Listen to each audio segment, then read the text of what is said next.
The topic of this video is how to send your location on WhatsApp for iOS and Android. So before we jump into it, guys, we have tons of useful resources attached at the bottom of this video. Definitely check that out. Alright, so here we are on WhatsApp. This is the Android version. And what we are going to do is just be in a chat. And you'll see this little paperclip icon here at the bottom in the chat window. Now, if we click on that, that's going to give us attachments. And then we can click on location over here, hit continue. And now we're going to need to give WhatsApp access.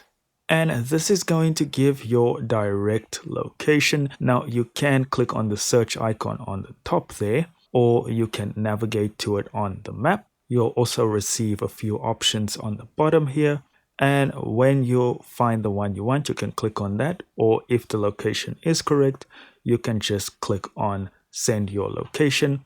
And that's immediately going to send.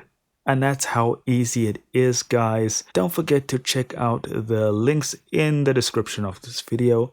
Tons of useful resources for you. Don't forget to like and subscribe. And I'll see you in the next video.